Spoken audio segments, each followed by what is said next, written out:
Well, hi everyone, and welcome to this week's Feeling Smarter. As always, I'm joined in person. I say as always, joined by Tim Miller, but we are here today in person. Correct. So great to have you here. Always a pleasure to be here, Aaron. Well, we've just recently held our Changing Face of SMSF, where we take a look at the latest technical and regulatory issues. And one area that we regularly look at is around recent rulings, updates, that sort of thing. And one of the most common areas, of course, is our private binding rulings and the impact of who is a dependent. And probably more specifically, we need to drill down into the areas of interdependency and trying to get a read, probably is the right word, on the ATO's current views around this. So the thing that sticks out to me, Tim, is when we go through many of these rulings, we see the ATO very commonly give us responses on both sides of the fence. Yeah. And off the back of that, the rationale for that really sits within four key tests. So today, I wanted us to sort of delve into those tests a little bit to help us to understand why the ATO might formulate their position in respect to these applications that are being made on a private binding ruling basis. Yeah, and look, I think one of the key things about this is that right from the outset of financial or interdependency, should I say, there's always been communication from the regulator that to prove interdependency between children and parents is not just a simple process, right? And that in many respects, children and parents are almost like two friends living together in that situation. So the concept of interdependency is just not assumed. Yes. That there needs to be more than what you would expect in a normal parent-child relationship. And I think that's the key is these four criteria that you reference before identifies that firstly the parties involved have a close personal relationship. Yep. That they live together. Now there's some caveats with some of these sorts of issues as well, and that one or each of them provide the other with financial support. Yep. And that one or each of them provides the other with domestic support and personal care. Now there's a key indicator there is that with that financial support piece, it's one or the other. Whereas there's another arm to who is a dependent, and that is financial dependency, where the deceased must be financially dependent on, also the beneficiary must be financially dependent on the deceased. That doesn't apply with interdependency. It can be an either or arrangement.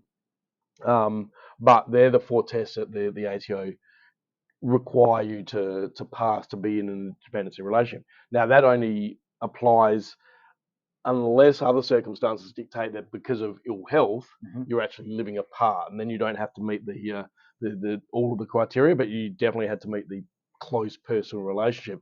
And pretty much every time this test fails from a private binding ruling point of view, it's because people don't neatly fit into that close personal relationship beyond what they classify as a standard relationship. And so, there's a couple of factors that the ATO tend to take into consideration in that place. So the two that we spoke about in our Changing Face of SMSF really sat on both sides of the fence here. And it did come down to the fact that it was the relationship and the what I guess I call it the longevity of that relationship, i.e. one party. You might look like you're there in a relationship at that time, but one party is ultimately going to leave. Yeah, that's right. It's this concept of almost like a shared commitment to life with each other, and so just because you are living together, it's almost that the ATO are making an assessment on the future intention of a relationship that you actually will never know what that intention is because one of the parties has passed away. But they're making an assessment to say, well, just because you live together now doesn't mean you always will unless you have already committed to that. Yeah, and we've seen examples of that where parties have gone off and got married and stuff and then potentially have come back. And the question that the ATO have posed is well, your intention has been that you never intend to live with the parents, for example, from a dependency point Correct. of view forever, because you've already gone off once and got married. Yeah. And who's to say you're not going to go and do that again?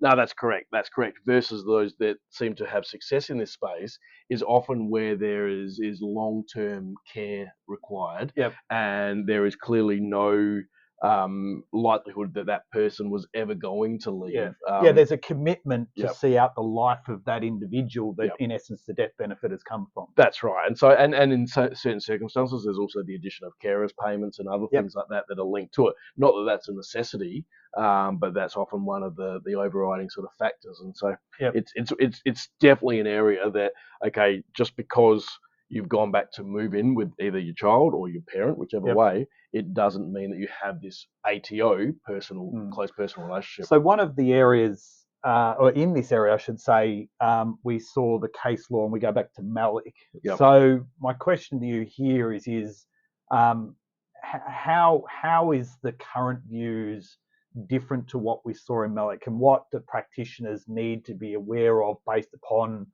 the ATO's position in this area currently?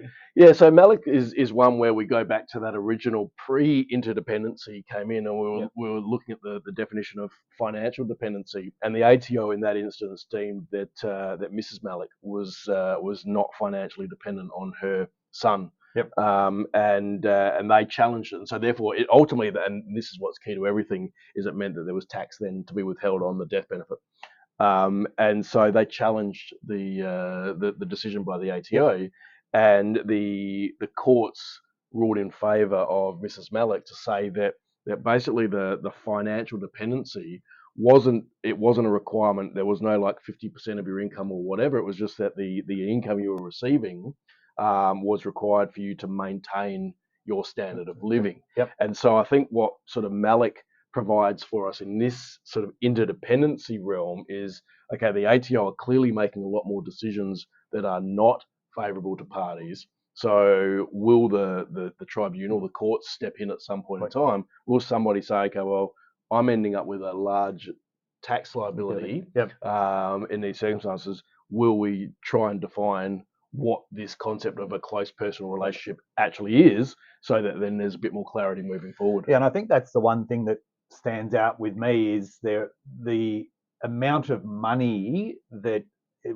tax revenue that can be collected off this, given the growth of superannuation benefits, and therefore the death benefits, the tax on taxable component. And we know that the whole member versus death benefit issue is relevant here as well, and we're going to do a separate video on that in the future too. So the views of the ATO, I think, where they're taking a very deliberate approach to this, I think the reality is we'll probably see more decisions being challenged at the tribunal to go, well, look, we actually feel that the decision by the regulator is a little bit harsh. And we know when you make application under private ruling, part of it is how well that application is drafted, because the ATO can only view based upon the information that they actually have. Yeah, absolutely. And look, and probably my final point on this would be, and you've referenced the taxation and the liability, given the requirement for self-managed super funds, particularly to consider the insurance needs, and insurance being another one of those subjects that we want to touch on in the future as well. Given that a lot of these interdependency payments are made pre somebody turning 65, there is more likelihood, a greater future period, which means a higher untaxed element. And so I have no doubt that we're going to see this sort of stuff challenged a bit more in the future. Yeah, absolutely. Well, these are just some of the different topics that we run each and every quarter as part of our changing face of SMSF. So if you haven't, obviously, taken advantage of attending any of these, we'd encourage you to look at our CPD subscriptions as well. So not only you can attend the live sessions, but you would naturally get access to the recordings through our learning platform that we have as well. Thanks, Tim, for your time. No problems, Aaron. Always a pleasure. Have a great rest of the week. Bye for now. Bye.